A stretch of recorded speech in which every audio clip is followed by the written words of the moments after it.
All right, this is SIG scale. It's April 23rd. All right, for the first topic, we're going to push this out again.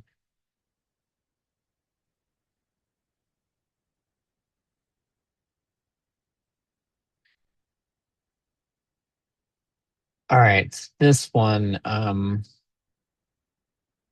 we talked about this last time.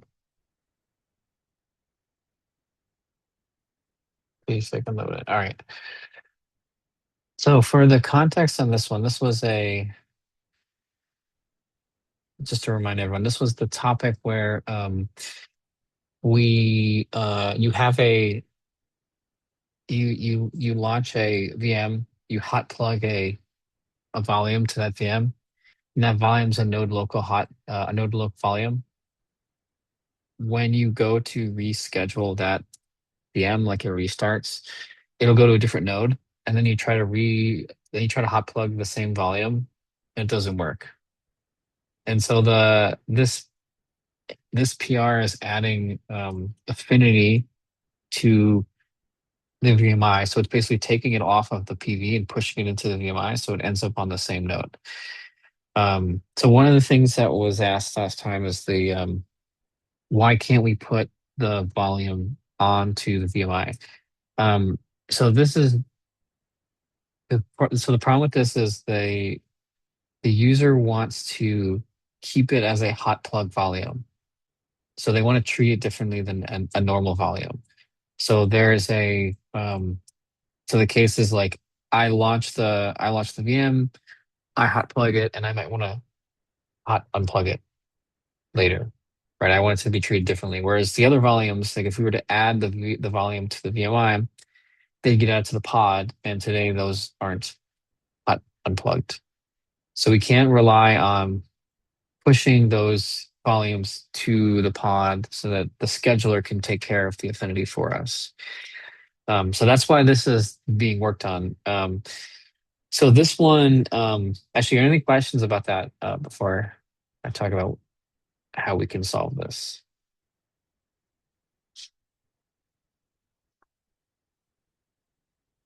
Okay, no questions. So the challenging point here is that in order to solve this problem, we have to do essentially we have to do scheduling inside this PR, and it gets pushed into KubeVirt. And you can kind of see it here with the changes being added, where we have to basically list a bunch of nodes.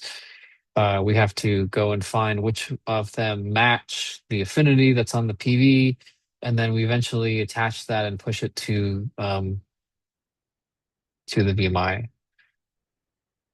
Let's see, I'll do the list nodes. I think it's get nodes, maybe.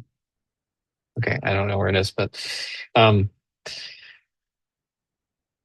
but the point is this is like this is done efficiently in the scheduler, and yeah, here it is. And we would have to re-implement this and carry it in trace. So the question is like, should we do this?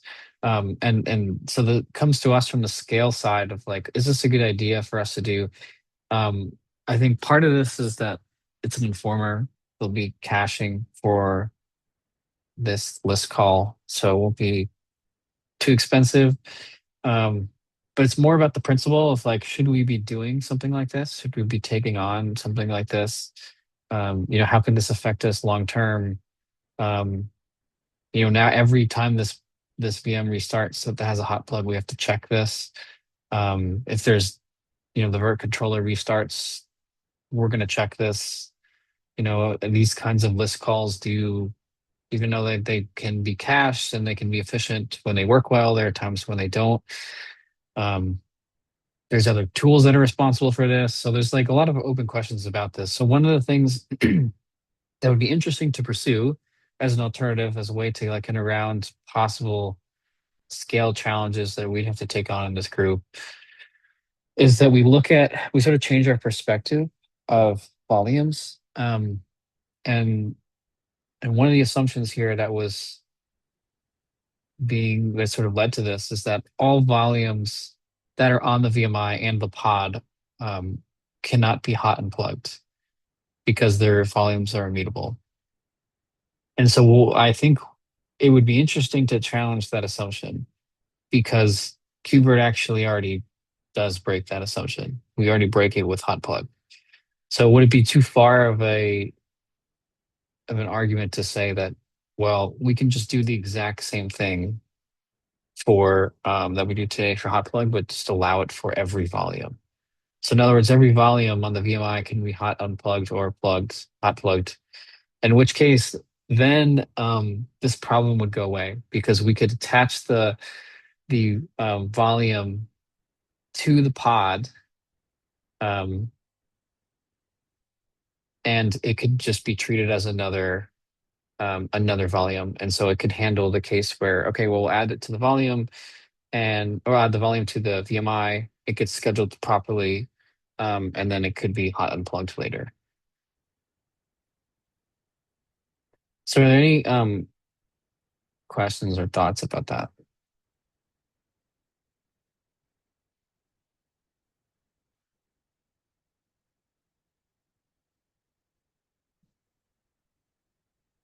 Okay.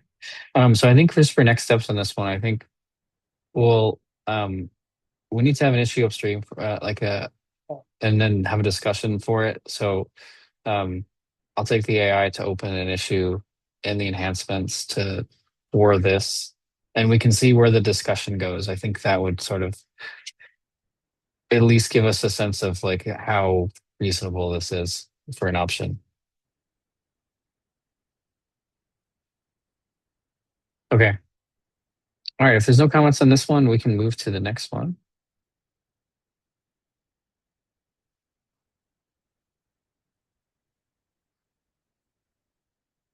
So Shrija, is this needs review? Yeah, I mean, we need help from Daniel uh, to add KubeVirt as a user in benchmarks repo. Okay.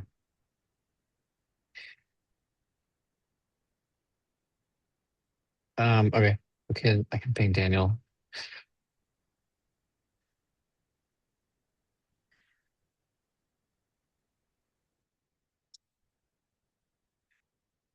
Okay.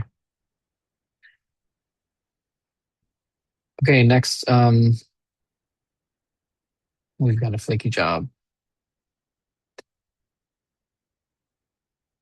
So is this on the dedicated cluster? This is 134 SIG. No, no, it should not be on the dedicated cluster. Oh, okay. I think What's going on here? it's the same job as the periodics one, but instead on a pull request. Oh, okay. Um, okay, what's happening here? Okay. This looks exactly like the error that was being seen, where we were, I think, let me see if I could. So what I remember from the error is that the primer VM did not fit on the node expected 101. So but we had 100. So the primer uh is taking up space. I think that was what Lee's conclusion was. This error looks exactly the same. I'll have to find it.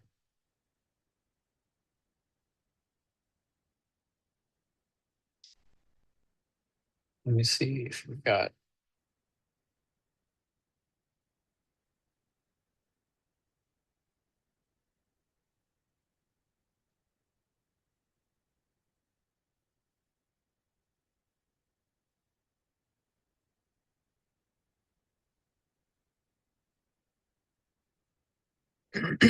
Hmm.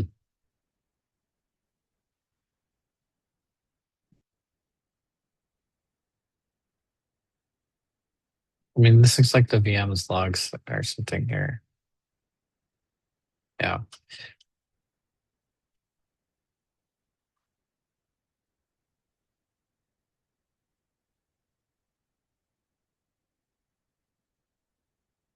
All right, let me scroll up and see where this starts. Okay, so this is the VM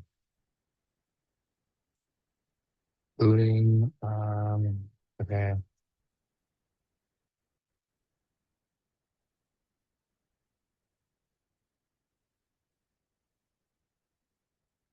So I guess we're just dumping the logs from the launcher here over and over again. This is not helpful.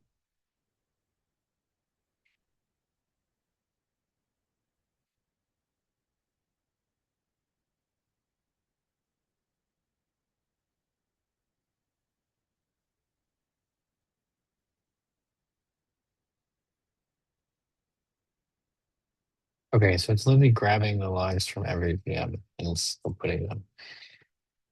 All right, there's something I want to see. Okay.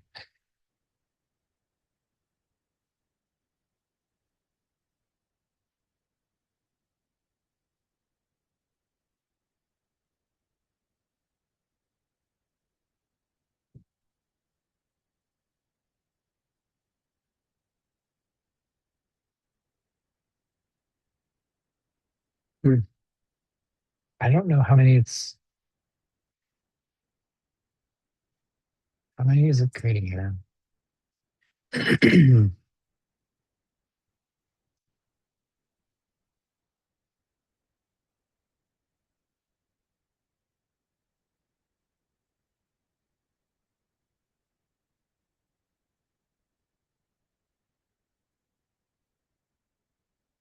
Okay, this is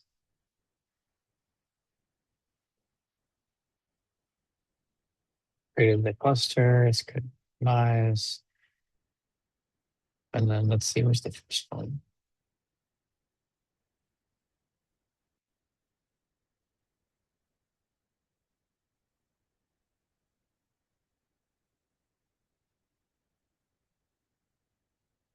Mm, mm,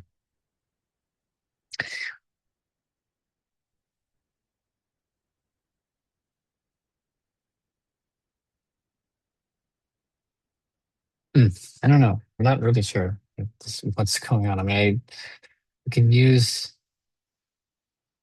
a lot of we can use what Lee had diagnosed, but I just don't see anything.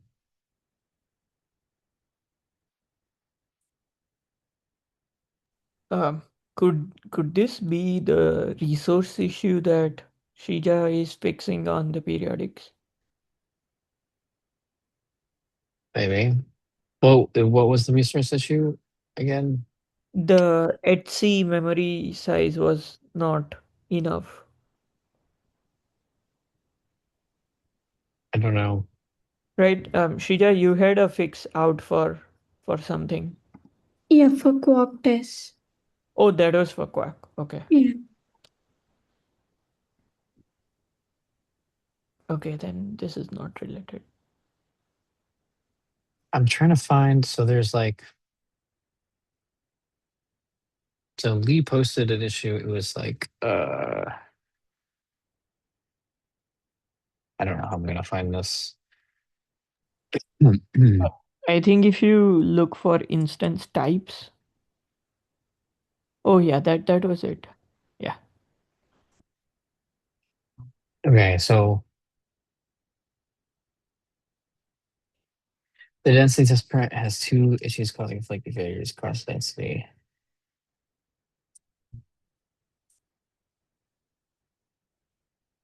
Okay, we don't have this issue. The first few might expect, yep, we might account. But the power may have been evicted under resource pressure, leaving exactly 100. This causes a 5-minute timeout and consumes the entire 1 hour street budget. Okay. Okay, where did he fix this then? So, okay, so you only fix this in the density test. Okay, we could do the same thing, and then see if it fixes it. Because that would explain why it's flaking. I mean, it just seems like it would be a timeout, timeout. Okay. Yeah, and even the pattern is similar. So you look at if you scroll a little bit above, yeah, expected Yeah. 101 equal 100, and that's what. um, he's mentioning. Yeah. Test performance and density. So it's timing out in the same. I don't know, like timing out in here.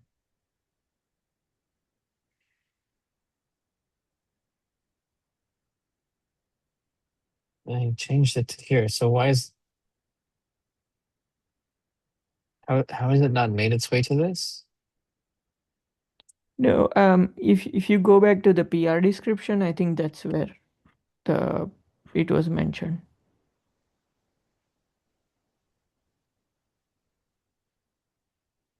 A little bit bottom. Yeah, there you go.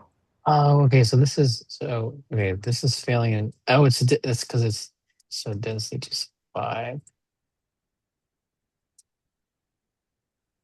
Density 90.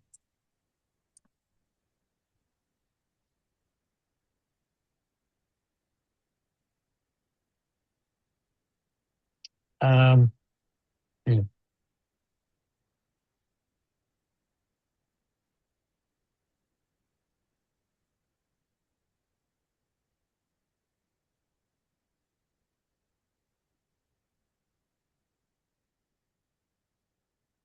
almost there. One more. Okay, where is this from? Oh, so it's failing here, and then should equal view my account. But then view my account, he changes view my account to where is it? Hmm. Do we do any other place? View my account plus no, we don't.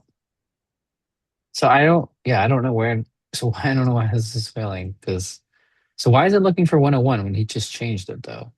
That maybe that's where I'm lost. He just fixed this.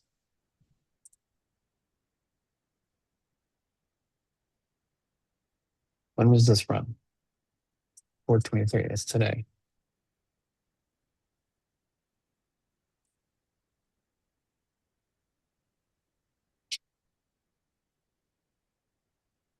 Yeah, I'm not sure. I'm actually a little lost now.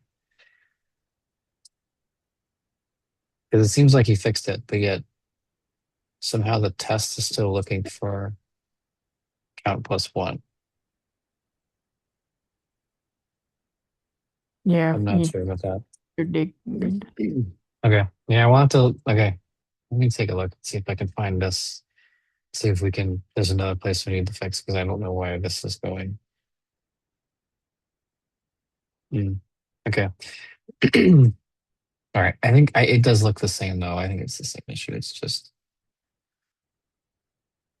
okay. All right. I'll take that one. Let's see if we can find it. Okay. All right. Any other topics?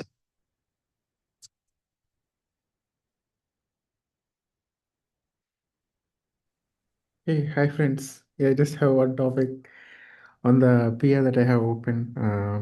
I mean, it's just adding a pre-submit job. I think it's failing again. I'm not sure what's going on in the background. So I just tagged you guys, Ryan and Ali. Um, Looks like it's creating the cluster, but it's having hard time to access the kube config so that it can run commands. I mean, I just didn't put the PR link here because you already have it in the GitHub. Is it in this document somewhere? I just don't have it on me right now. I can just quickly add it. Yeah, that'd be great. We can just take a look.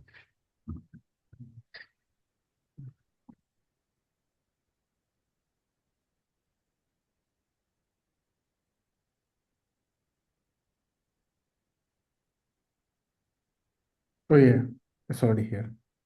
Somebody added it. Thank you. Okay.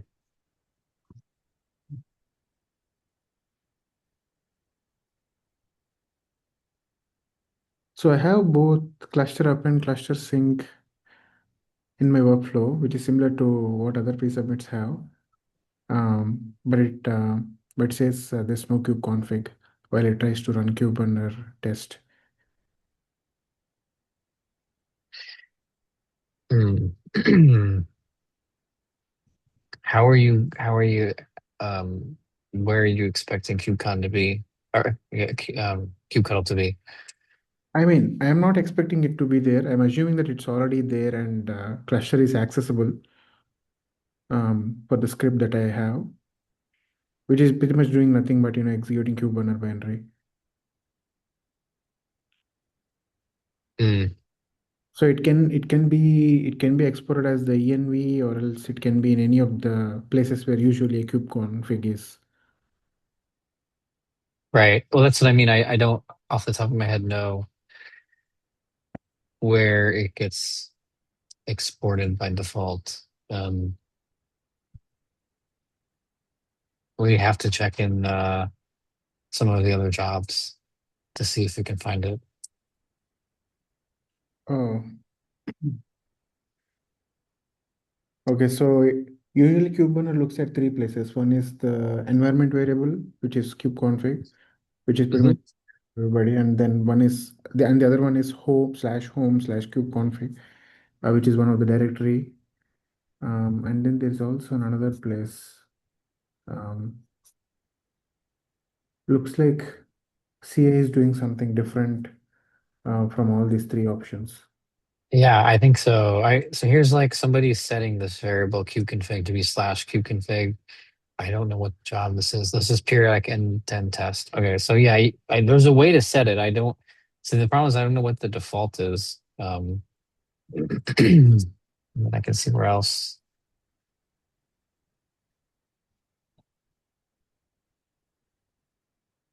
people are setting this. Let's see. I don't know what that is. Should I be doing the same thing? Oh yeah, so here's how we do it. So yeah, so here we put it in /kubeconfig in the performance test. But does it work with the flow that I have, which is slightly different from what is happening here?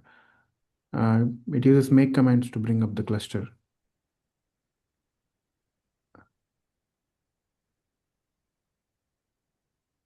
This one is not external, I guess. Yeah. So we also use the make commands to bring up the cluster inside the tests. Oh, you're using it here. Okay, so you're doing. I don't recall us doing that. Um. I think this So one is okay, you're done. doing it as part of the. You're bringing the cluster up as part of. Interesting. So we will do it. Yeah, I don't know where it puts the kube config in that case.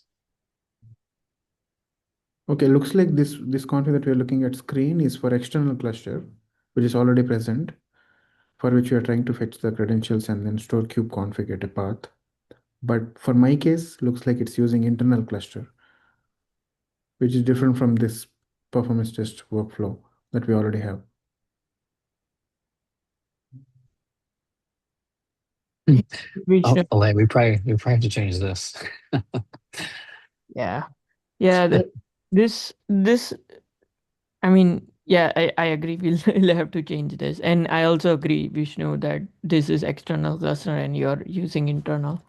But I'm seeing a lot of jobs, both internal and external clusters, specifying the kube config as /kubeconfig. Uh, can you just add that and see if that works? Okay, I'll quickly skim through the repo, see if there are any similar references, and then try to add it through again. Let me share the ones that I found Okay. here, so it will help you. I'll add it in the chat.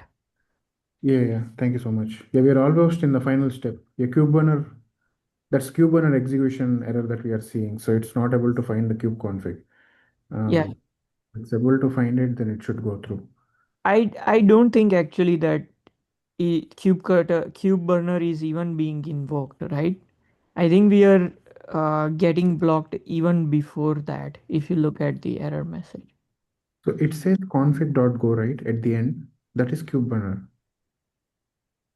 so I'm talking about the error message that Daniel has posted.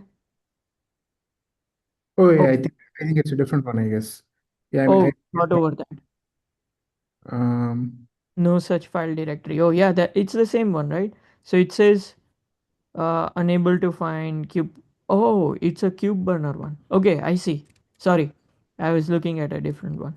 Okay, that makes sense. Yeah, try the environment variable. So the one link I sent you is the periodic density test that Mhm. has it, and even the pre-submit has it. But So those are using external cluster. no, the pre-submits don't use external cluster. Okay, so the link that you sent in chat is periodics. Yeah, I'm working on. I'm finding Okay. the pre-submits one as well. Give me a second.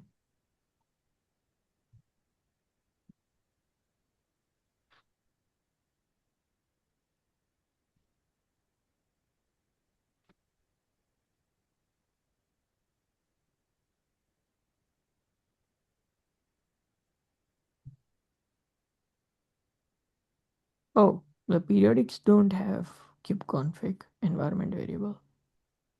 Hmm.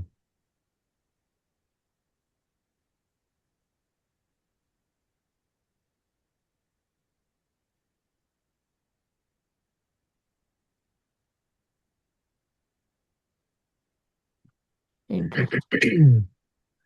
Yeah, you're right. The pre-submits don't seem to have that variable.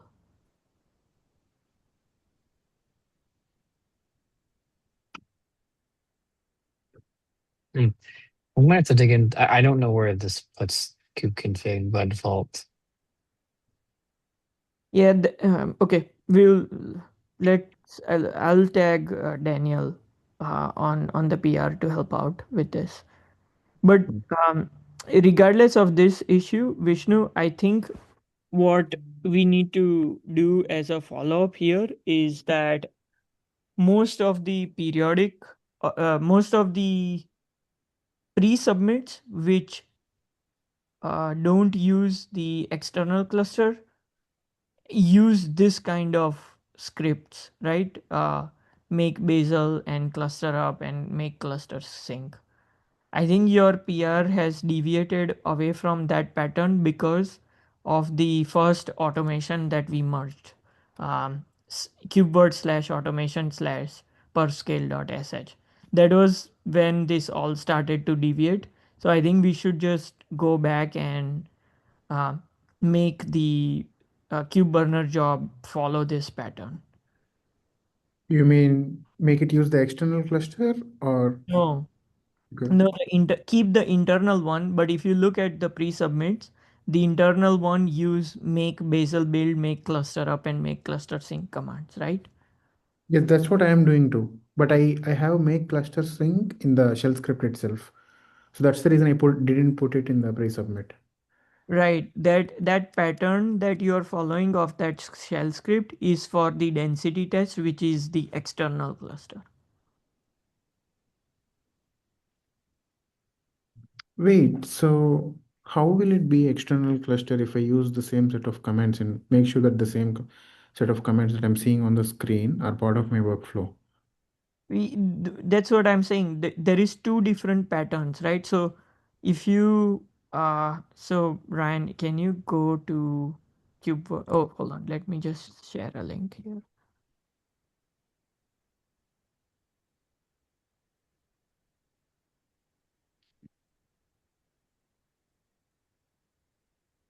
So okay, I just shared a link in the chat. Can you open that? So Vishnu, what I'm trying to say is this script that we are using to invoke, that is mainly for the external cluster density test that we are running, right? Yeah. But that is the external cluster density test, not the internal one we are using on the internal cluster on the pre-submits. So why do we have separate pattern where we are using the external clusters automation in the internal test? Do you follow? So even if the script, even if you're doing the same exact thing, I think it is good to align and make it internal and similar to all the internal jobs. So if I make it internal, entry point wouldn't be the shell script. It has to be a make target. Yeah, it will be make perf test. Yes. And that's why I'm not blocking your current work. We can do it as a follow-up, but that's what ideally it should be. Oh, okay. I mean, while I was raising the PR, internal versus external cluster was not even a discussion. When we raised the pre-sub, I mean, when I went ahead with the pre-submit, then the discussion happened and we ended up Okay. landing the Yes, situation. I agree. I agree. That was unfortunate. We did not know about this pattern when initially we merged your automation script, but now that this has become clear, I think we should do it as a follow-up. And this does not block your work, so we should continue on the PR you have. But as a follow-up, if you can take this, then it will be awesome. Okay, okay. Sounds good. Yeah, right now, all we need to do is figure out that kube config thing. Once it is there, we should be good with the job. But yeah, I can take up the stuff and follow up. Yeah. Okay, thanks. Yeah, thank you. Thanks for the clarification. Yeah. Okay. Okay, think we'll have to drop for another one. Yep. I think we're at time. All right. Thanks, everybody. Have a good day.